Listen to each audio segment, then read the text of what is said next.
بسم اللہ الرحمن الرحیم۔ ناظرین السلام علیکم، میں ہوں آپ کا میزبان صابر شاکر، وفاقی دارالحکومت اسلام آباد سے۔ کچھ تازہ ترین خبریں ہیں۔ جب سے تحریک عدم اعتماد کا معاملہ ہوا اور ایک امپورٹنٹ کمپنی معرض وجود میں آئی، اس کے بعد میڈیا بہت زیر عتاب ہے، اور اب تو ظاہر سمیع ابراہیم صاحب پہ مقدمہ کیا FIR جو بھی کہنا چاہیے اپلیکیشن آ چکی ہے۔ اس کے بعد FIA نے ایک پریس نوٹ بھی جاری کیا۔ اب سوشل میڈیا پہ باقاعدہ طور پہ نام لے لے کے گولی مارنے کی دھمکیاں دی جا رہی ہیں۔ اب یہ مجھے سمجھ نہیں آئی کہ یہ سارا ماجرا کیا ہے۔ ہمارے کولیگ رہے ہیں ARY میں آصف بشیر چودھری صاحب، آج کل وہ جیو سے منسلک ہیں۔ انہوں نے ایک ٹویٹ کی کل، اور وہ تھا کہ ارشد شریف ہو، عمران ریاض خان ہو یا سمیع ابراہیم جیسے دوسرے، سب کو یاد رکھنا چاہیے کہ ایک بار خود کو بیچنے کے بعد آپ مرضی سے بیانیہ تبدیل نہیں کر سکتے۔ زیر زمین دنیا کا اصول، اب آپ یہ غور سے سنیے گا، زیر زمین دنیا کا اصول ہے کہ مخالف کو تو چھوڑا جا سکتا ہے لیکن ڈبل ایجنٹ کو نہیں۔ باز نہ آؤ تو گولیاں بھی ماری جاتی ہیں۔ یہ انہوں نے ٹیگ کیا ہے اس ٹویٹ کو جو عمران ریاض خان نے کی کہ میرے گھر کی نگرانی کرنے والے ڈبل کیبن میں سے ایک CCTV فوٹیج، وہ ایک جو انہوں نے کیا تھا، ARY کے DSNG بھی کھڑی ہے، اس گاڑی کو گارڈ، انہوں نے پھر اپنے گارڈ کا بیان بھی چلایا تھا عمران ریاض خان صاحب نے، تو اینکر پرسن ہے۔ تو یہ چلا ہے جی کل سوشل میڈیا پہ، اور ٹویٹ انہوں نے کیا۔ اس کے بعد پھر اس ٹویٹ کا جواب جو دیا وہ سلمان اقبال صاحب نے دیا، کیونکہ اس میں ارشد شریف صاحب کا بھی ذکر تھا، اور ظاہر تینوں اینکر پرسن ہیں اور اس کے ساتھ باقیوں کے نام انہوں نے نہیں لکھے، تو پھر سلمان اقبال صاحب نے بھی اس کا جواب دیا۔ ARY نیوز کے آپ جانتے ہیں، کوئی تعارف کے محتاج نہیں ہے وہ، انہوں نے پھر ایک بڑا دھڑلے دار قسم کا جواب دیا، اور اس کے بعد مختلف اور لالا اسد پٹھان آئے، انہوں نے بھی اس کی وضاحت کی، اور میں نے بھی ٹویٹ کیا، اور اس میں جو سلمان اقبال صاحب نے ٹویٹ کیا اس میں انہوں نے بتایا کہ یہ اس طرح کی جو دھمکیاں دی جا رہی ہیں، اور عماد یوسف صاحب پھر میدان میں آئے، انہوں نے بھی یہ بات کی، انہوں نے بھی ذرا تھوڑا سا للکارا، اور اس کی وجہ یہ ہے کہ یہ تو بالکل ایسا ہے کہ دن دہاڑے ایک کام کیا جا رہا ہے دن کی روشنی میں، اور وہ بھی سوشل میڈیا پہ اعلان بتایا جا رہا ہے، اور بھائی کس نے گولی مارنی ہے، کیا کرنا ہے۔ پہلے تو یہ بتا دوں، تھوڑا سا سلمان اقبال صاحب کے ٹویٹ کی طرف بھی آتا ہوں، پہلے تو یہ بتا دوں کہ یہ جو بھی بات اس وقت چل رہی ہے، ہم نے کوئی بیانیہ نہیں بیچا، نہ ہم نے خریدا نہ بیچا، اور ARY کی بھی بات کر رہا ہوں، میں اپنی بھی بات کر رہا ہوں، ارشد شریف صاحب کی بھی بات کر رہا ہوں، عمران ریاض کی بھی بات کر رہا ہوں، اور جناب سمیع ابراہیم صاحب کی بھی بات کر رہا ہوں۔ ایک دوسرے کو ہم جانتے ہیں بہت اچھی طرح، یہ دور گزر گیا ہے، اور جو بیانیہ بیچنے والے ہوتے ہیں وہ پھر ہر کسی کو بیچتے ہیں، یہ بات ذہن میں رکھیے گا۔ خریدار تو ہر وقت ہوتے ہیں، اور وہ مختلف طریقوں سے بیچے جاتے ہیں، اور اگر کیش نہیں لیا جاتا تو گاڑی لے لی جاتی ہے، گاڑی نہیں لی جاتی تو کوئی ایئر ٹکٹس ہی لے لیتے ہیں، اس طرح کے کوئی پرمٹ پلاٹ پیسہ یہ سب کچھ ہوتا ہے۔ تو اس لیے جی پہلی بات تو یہ ہے کہ ہم اللہ کا شکر ہے کہ ہم نے بیانیہ نہیں بیچا، نہ بیانیہ خریدا ہے۔ ہم پاکستان کی آواز لے کے چل رہے ہیں، اور پاکستان کی ہی آواز کو لے کے آگے بڑھائیں گے۔ ہمارا بیانیہ کیا ہے؟ ہمارا بیانیہ ہے کرپشن فری پاکستان، اور پاکستان کو اچھی قیادت ملے، صاف ستھری قیادت ملے، اور ایسی لیڈرشپ ملے جو کہ پاکستان کو آگے لے کے جائے، اور اس کے لیے ہم آواز بلند کرتے رہے ہیں، کرتے رہیں گے۔ اور اس میں صرف یہی نہیں ہے بلکہ تمام ہر جگہ پہ پاکستان کو جب تک اچھی لیڈرشپ نہیں ملے گی، اور پاکستان سے موروثی سیاست کا خاتمہ، یہ بھی ہمارا بیانیہ ہے کہ اگر جمہوریت لانی ہے، مغربی جمہوریت کی بات کرتے ہیں، تو پھر اپنی پولیٹیکل پارٹیز میں بھی جمہوریت ہونی چاہیے، اور پولیٹیکل پارٹیز میں اہل لوگوں کی کوئی کمی نہیں ہے. یہ خاندانی خاندان ہے، جو خاندانی سیاست، اس کو ختم ہونا چاہیے. اور پھر سیاسی جماعت جو ہوتی ہے وہ ایک ڈیموکریٹک پارٹی ہوتی ہے، اس میں ہر کسی کو آگے آنے کا موقع ملتا ہے. لیکن پاکستان میں چونکہ پولیٹیکل پارٹیز جو ہیں وہ بن گئی ہیں، جاگیریں بن گئی ہیں، سیاسی جاگیریں ہیں، اور خاندانوں کی سیاسی جاگیریں ہیں. یا کوئی بھی سیاسی جماعت لے لیں، وہ سوائے جماعت اسلامی کے. جماعت اسلامی ایک واحد سیاسی جماعت ہے جو کسی خاندان کی اسیر نہیں ہے، اور کسی ایک خاندان کا اس پہ قبضہ نہیں رہا. وہ سیدنا مودودی رحمۃ اللہ علیہ نے شروع کی تھی. اس کے بعد میاں طفیل صاحب آئے، امیر جماعت اسلامی. وہ ان کے رشتہ دار نہیں تھے، حالانکہ مولانا مودودی صاحب کے برخوردار موجود تھے اور وہ آج تک تڑپ رہے ہیں. لیکن امیر جماعت اسلامی بنے میاں طفیل محمد صاحب، ان کو منتخب کیا گیا. اس کے بعد پھر آئے قاضی حسین احمد صاحب مرحوم، اللہ تعالیٰ جنت الفردوس میں جگہ دے میاں طفیل صاحب کو بھی. اس کے بعد قاضی صاحب کے بعد آئے سید منور حسن، اور وہ امیر جماعت اسلامی بنے. اس کے بعد نیکسٹ آپ کے سامنے ہیں جی سراج الحق صاحب. تو یہ تمام کے تمام جو امیر جماعت اسلامی رہ چکے ہیں، رشتہ دار نہیں تھے. ان کا ایک پورے کا پورا شورائی نظام ہے.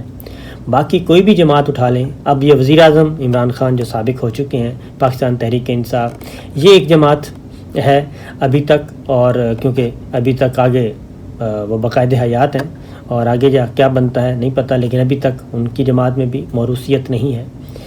باقی ان کا ایک ٹینیور بھی پورا ہو چکا ہے، اور ایک دفعہ ان کو اقتدار بھی مل چکا ہے. خیبر پختونخوا میں دوسری دفعہ ملا ہوا ہے پاکستان، اور مرکز میں ایک دفعہ حکومت کر چکے ہیں. تو وہاں بھی ہم نے نہیں دیکھا کہ ان کے رشتہ دار جو ہیں وہ بھرتی ہوئے ہوں، یا ان کو نے رشتہ دار کابینہ میں اور MNAs اور MPAs ہر جگہ، یہ بھی نہیں دیکھا. باقی آپ کوئی بھی سیاسی جماعت اٹھا لیں تو وہاں پہ خاندانی سیاست ہے. وہ پاکستان پیپلز پارٹی ہے، مسلم لیگ نواز ہے، عوامی نیشنل پارٹی ہے، جمعیت علماء اسلام ہے، جمعیت علماء پاکستان ہے. باقی بلوچستان میں چلے جائیں، قوم پرست جماعتیں ہیں، سب کی سب ایسا ہی ہے. پھر ایک جماعت ہے جی کراچی میں MQM، یس یاد آیا، وہاں پہ بھی موروثیت نہیں ہے، اور وہاں پہ بھی خاندانی سیاست کا ابھی تک رواج نہیں ہے. یہ دو مثالیں ہمیں پاکستان میں ملتی ہیں. تو ہم اسی کے لیے کوشش کر رہے ہیں، اور ایک جدوجہد بھی کر رہے ہیں، اور یہ پاکستان کے لیے کر رہے ہیں. کسی شخصیت کے لیے نہیں کر رہے، کسی کے لیے نہیں کر رہے، بلکہ پاکستان کے لیے کر رہے ہیں، آنے والی نسلوں کے لیے کر رہے ہیں کہ پاکستان میں صاف ستھری لیڈرشپ ہونی چاہیے، اور پاکستان میں احتساب کا اکراس دا بورڈ ایک نظام ہونا چاہیے، اور رول آف لا، قانون کی حکمرانی ہونی چاہیے، آئین کی بالادستی ہونی چاہیے، پارلیمان کی بالادستی ہونی چاہیے.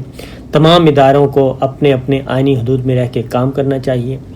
یہ ایک ہم ریزنیبل ڈیمانڈ کے ساتھ آگے بڑھ رہے ہیں، اور یہ کرتے رہیں گے. اور اس کے اندر جتنی بھی رکاوٹیں آئیں گی وہ ہم برداشت کریں گے، اور برداشت کر رہے ہیں، ماضی میں بھی کی ہیں، آئندہ بھی کریں گے. اور یہ پہلا موقع نہیں ہے کہ ہم جو ہیں وہ انڈر پریشر ہیں، پہلا موقع نہیں ہے. پہلے بھی انہی کی حکومت تھی، اور ہم پہ مقدمات درج ہوئے، اور سلمان اقبال صاحب پہ ہوئے، مجھ پہ ہوئے، اویس توحید صاحب پہ ہوئے، اور ہمارے شاہد ہند تھے کوئٹہ کے بیورو چیف، آج کل اسلام آباد میں کورسپونڈنٹ ہمارے، ان پہ ہوئے، اور بالکل جھوٹے مقدمات درج کیے گئے، غداری کے مقدمات درج کیے گئے. تو ہم نے وہ فیس کیا، اور ہم نے ہمیشہ جوڈیشری پہ، عدلیہ کا دروازہ کھٹکھٹایا، اور ہمیں انصاف ملا. پھر یہی نہیں ہے، مقدمات ہی نہیں بلکہ پیمرا کی طرف سے بے شمار قسم کے جو ہے نوٹس موصول ہوئے پچھلے ادوار میں. اس بار بھی ایک دن میں 3 دفعہ موصول ہو چکے ہیں، 3 نوٹس ایک ہی دن میں. تو یہ بات ہے یہ کرنے کی. تو میں آصف بشیر چوہدری صاحب ماشاءاللہ سمجھدار آدمی ہیں، اور ہمارے ساتھ کام بھی کر چکے ہیں. مجھے نہیں پتا آپ کو اتنے کیوں جذباتی ہو گئے. اور یہ جیو کی پالیسی ہے، کیونکہ وہ آج کل جیو سے منسلک ہیں، جیو جنگ گروپ کی پالیسی ہے، ان کی ذاتی رائے ہے. یہ گولی مارنے کی دھمکی، اس طرح کا سارا کچھ اللہ نہ کرے کہ کوئی بھی ہمارا دوست، ہمارا کولیگ جو ہے وہ اس عذاب سے گزرے، اور سب کو محفوظ رکھیں اللہ تعالیٰ. تو یہ جو چیزیں ہیں جی اس پہ ذرا غور کرنا چاہیے. تو ہم جتنا بھی کام کر رہے ہیں وہ اللہ کا شکر ہے کہ ہم کسی کے دکھاوے کے لیے نہیں کر رہے اور کسی پہ احسان نہیں کر رہے، بلکہ ہم صرف اور صرف کر رہے ہیں پاکستان کے لیے، اور اس کے علاوہ کوئی اور ہمارا مقصد نہیں ہے. ہم یہ بات ذہن میں رکھیے کہ اس لیے ARY پہ جی ARY پہ لوگ اعتبار بھی کرتے ہیں، اور اس میں ہم نے بہت زیادہ نقصان بھی اٹھایا ہے. یہ بات ذہن میں رکھیے، مالی نقصان بھی اٹھایا ہے، جانی نقصان بھی اٹھایا ہے، مالی نقصان بھی اٹھایا ہے، اور بہت زیادہ اٹھایا ہے. اور سلمان اقبال صاحب نے اس پہ جو ٹویٹ کی تھی، انہوں نے کہا کہ ایک بات واضح کرنا چاہتا ہوں، میری ٹیم کو دھمکی، خود کو اور اپنے ادارے کو دھمکی سمجھتا ہوں. دھمکی سے متعلق قانونی ٹیم کو کارروائی کرنے کی ہدایت کی ہے. پہلے دن سے پاکستان کی جنگ لڑ رہا ہوں اور انشاءاللہ لڑتا رہوں گا. جو لوگ پروپیگنڈا کر رہے ہیں وہ سن لیں، ARY پاکستان اور اس کے اداروں کے ساتھ کھڑا ہے اور کھڑا رہے گا. یہ ٹویٹ سلمان اقبال صاحب نے اس کا جواب دیا، اور اس پہ پھر کافی حوصلے بلند ہوئے ARY کے بھی. اور یہاں کے اس میں آپ یہ دیکھیے کہ جناب عمران ریاض کا تعلق ARY سے نہیں ہے. عمران ریاض کا سمیع ابراہیم صاحب ہمارے ساتھ رہ چکے ہیں لیکن اب نہیں ہے. اس کے باوجود سلمان اقبال صاحب نے اس کا جواب دیا. پھر شاہین صاحبائی صاحب آئے اور انہوں نے کہا کہ یہ بھائی صاحب کون ہیں؟ نام تو آصف بشیر چودھری ہے لیکن بات کر رہے ہیں زیر زمین دنیا کے اصولوں کی. جی بالکل ٹھیک کیا، ان کے تو وہی اصول ہیں، مگر آپ تو میڈیا والے ہیں، آپ زیر زمین کیسے پہنچ گئے؟ شرمانی چاہیے. ارشد سمیع عمران ریاض کو دھمکی دیتے ہوئے اوقات سے باہر ہو گئے کچھ دیر کے لیے، یہ انہوں نے جواب دیا. اور اسی طریقے سے میں نے بھی بڑے تحمل کے انداز میں یہ بات کی ہے اور میں نے بھی اس کا جواب دیا جی. اور اس میں میں نے واضح طور پہ ایک تو کہا کہ 2-3 باتیں میں نے کہیں خاص طور پہ، تو آپ کو میں بتا دیتا ہوں کہ میں نے کہا ایک بات تو واضح کرنا چاہتا ہوں کہ میری ٹیم یہ تو سلمان اقبال صاحب کا، ہاں جی، میں نے کہا کہ جی ہم پاکستان کے سپاہی ہیں، اگر ایجنٹ ہوتے تو کب کے مجرم کو محرم بنا کر گلے لگا چکے ہوتے اور طوائف کی طرح نوٹوں کی دتھیاں اٹھا کر کوٹھا تبدیل کر چکے ہوتے. یہی بات رہی بات زندگی کی تو وہ اللہ تعالیٰ کی امان میں ہے. وہ جب چاہے گا اپنے پاس ابدی زندگی کے لیے بلا لے گا، اور ہم حابیل بنیں گے، قابیل نہیں، کیونکہ حابیل کا مقام جنت ہے، انہیں قتل کیا گیا تھا، اور قابیل کا ٹھکانہ جہنم ہے، وہ ظالموں میں ٹھہرا، اور اس کا ٹھکانہ دوزخ ہے. تو اس لیے جی یہ بات ہے. تو آصف بشیر چودھری صاحب سے میں صرف اتنا ہی کہوں گا کہ نہیں، اتنا نہیں ہونا چاہیے. میرا خیال ہے کہ وہ کوئی جذباتی ہو کے کچھ زیادہ گفتگو کر گئے آئی تھنک. اور بہرحال جی ہم انشاءاللہ پاکستان کے لیے لڑتے رہیں گے، پاکستان کے لیے لڑتے ہیں، لڑتے رہیں گے، اور اس میں کوئی کمپرومائز والی بات نہیں ہوگی. اور بفضل خدا ہم جو آواز بلند کرتے ہیں، کیونکہ ہم اس زمانے میں افواج پاکستان کی بات کرتے رہے جب کوئی دور دور تک، یہ میں اب کیا کہوں، ایسے بھی ہمارے ادارے ہیں جو ہمارے جوان جب شہید ہوتے ہیں اپنے وطن کی حرمت پہ اپنی جان نچھاور کرتے ہیں، تو 2 ادارے ایسے ہیں جو مغربیت کی چھاپ لگی ہوئی ہے اور وہ ان کو شہید نہیں لکھتے. بڑے افسوس کی بات ہے. وہ اپنی لبرلزم اور اپنی انٹرنیشنل جو اپروچ ہے اس کو لے کے چلتے ہیں، تو انہیں شرمانی چاہیے، اور بجائے اس کے کہ باقیوں کو آپ کریں. ہمارا انشاءاللہ العزیز سافٹ ویئر پاکستان کا ہے، میڈ ان پاکستان ہے، اور انشاءاللہ یہ چلتا رہے گا. اجازت دیجیے، اللہ حافظ.